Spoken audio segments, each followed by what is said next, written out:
श्री स्वामी समर्थ. स्वामींचा आशीर्वाद या चॅनेलवर आपले स्वागत आहे.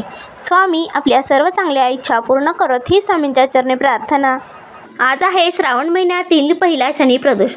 तर बघा, प्रदोषाचे व्रत जर शनिवारी आले तर त्याला शनी प्रदोष असे म्हणतात. या दिवशी भगवान शिवशंकर यांची विधिवत पूजा करण्याला अत्यंत महत्त्व आहे. आणि त्याचबरोबर बघा, या शनी प्रदोषाच्या दिवशी भगवान शिवशंकरांसोबत शनिदेवांची सुद्धा पूजा करण्याला अत्यंत महत्त्व आहे. आणि त्याचबरोबर बघा, या शनी प्रदोषाच्या दिवशी काही सेवा आणि उपाय करायचे असतात. या दिवशी सेवा आणि उपाय केल्याने भगवान शिवशंकर तर आपल्यावर प्रसन्न तर होतातच, त्याचबरोबर शनी महाराज सुद्धा आपल्यावर प्रसन्न होतात. शनिवार हा दिवस शनी महाराजांना समर्पित असतो. या दिवशी सेवा आणि उपाय केल्याने शनिदेव आपल्यावर प्रसन्न होतात. त्याचबरोबर बघा, जर आपल्या कुंडलीमध्ये शनिदोष असेल किंवा 7.5 चालू असेल किंवा जर बघा आपल्याला पितृदोषाचा त्रास असेल तर या शनी प्रदोषाच्या दिवशी काही सेवा आणि उपाय केल्याने आपल्या कुंडलीतील सर्व दोष नाहीसे होतात. आणि त्याचबरोबर पितरांची सेवा केल्यानेही पितृ आपल्यावर संतुष्ट होतात. तर बघा, जर पितृदोषाचा काही त्रास असेल तर आपल्या घरातील कुठल्याही कामामध्ये आपल्याला यश प्राप्ती होत नाही. घरातील व्यक्ती सतत आजारी पडतात, पैशाबाबतीतील आपल्याला समस्या उद्भवू लागतात. आणि त्याचबरोबर बघा, शनिदोष असेल किंवा 7.5 चालू असेल तर त्या व्यक्तीची कधीही प्रगती होत नाही. त्या व्यक्तीच्या कामामध्ये सतत अडथळे येतात, त्यांच्या जीवनामध्ये अनेक कष्ट त्यांना सहन करावे लागतात. म्हणूनच बघा, या शनी प्रदोषाच्या दिवशी काही सेवा आणि उपाय करण्याला अत्यंत महत्त्व आहे. त्याचबरोबर बघा, ही शनी प्रदोषाची सेवा प्रदोष काळात केली जाते. आणि त्याचबरोबर बघा, प्रदोष काळात सेवा केल्याने भगवान शिवशंकर आपल्यावर प्रसन्न होतात. या प्रदोष काळात आपल्याला भगवान शिवशंकरांची विधिवत पूजा करायची असते. आणि त्याचबरोबर शंकरांची पूजा झाल्यानंतर आपल्याला शनिदेव यांची सुद्धा पूजा अर्चा करायची असते. आणि जर बघा, तुमच्या गावामध्ये एखादे शनी मंदिर असेल तर त्या ठिकाणी जाऊन तुम्ही त्यांचे अवश्य दर्शन घ्यावे. त्यांच्या पुढे आपण मोहरीचा तेलाचा दिवा अवश्य लावावा. आणि त्यानंतर आपले जे काही दोष असतील किंवा तुमच्या ज्या काही समस्या असतील त्या सर्व समस्या दूर होवोत अशी आपल्याला प्रार्थना करायची आहे.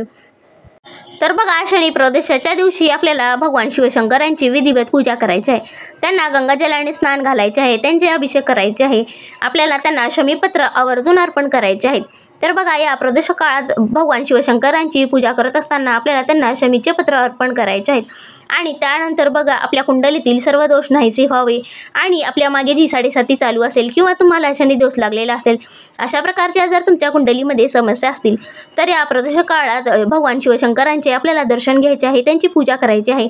आणि जर बघा, तुम्ही प्रदोष व्रत केले असेल तर या दिवशी आपल्या घरामध्ये आपल्याला प्रदोष काळात भगवान शिवशंकरांची पूजा करायची असते.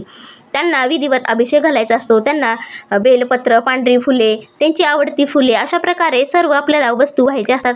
आणि त्यानंतर बघा, आपल्याला काळे तीळसुद्धा अर्पण करायचे असतात. शनी प्रदोषाच्या दिवशी भगवान शिवशंकरांना आवर्जून काळे तीळ अर्पण करावेत. यामुळे आपल्या जीवनातील सर्व अडथळे दूर होतात. आणि आपल्या कुंडलीमध्ये जर शनिदोष असेल किंवा 7.5 जर आपल्या कुंडलीमध्ये चालू असेल तर या सर्व प्रकारच्या आपल्या अडचणी दूर होतात. आणि भगवान शिवशंकरांचा आपल्यावर आशीर्वाद प्राप्त होतो. आणि त्याचबरोबर बघा, शनिदेवांना आपण जर दिवा लावत असाल तर त्या दिव्यामध्ये सुद्धा आपल्याला थोडेसे काळे तीळ टाकायचे आहेत. आणि हा दिवा शनी महाराजांजवळ आपल्याला लावायचा आहे आणि प्रार्थना करायची आहे.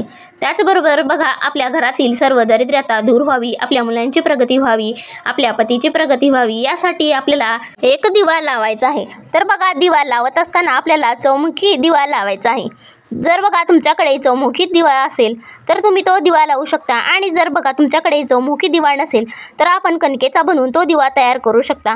आणि हा दिवा आपल्याला संध्याकाळी आपली प्रदोष काळातील पूजा झाल्यानंतर आपल्या घरातील देवापुढे दिवे लावायचे आहेत, तुळशीला दिवा लावायचा आहे. आणि त्यानंतर आपल्याला हा दिवा तयार करायचा आहे आणि आपल्या घराच्या उंबरट्याच्या बाहेर हा दिवा आपल्याला लावायचा आहे. तर बघा, हा दिवा लावत असताना त्यामध्ये आवर्जून तुम्ही मोहरीचे तेल घालू शकता. आणि जर तुमच्याकडे ते तेल नसेलच तर तुम्ही तुमच्या घरात जे उपलब्ध तेल आहे त्या तेलाचा तुम्ही दिवा लावू शकता. मात्र बघा, हा दिवा चौमुखी असावा आणि त्यामध्ये आपल्याला थोडेसे काळे तीळ टाकायचे आहेत.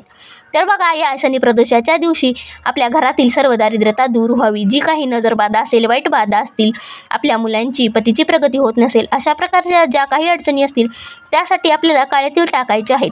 या शनी प्रदोषाच्या दिवशी काळे तिळाचे अत्यंत महत्त्व आहे.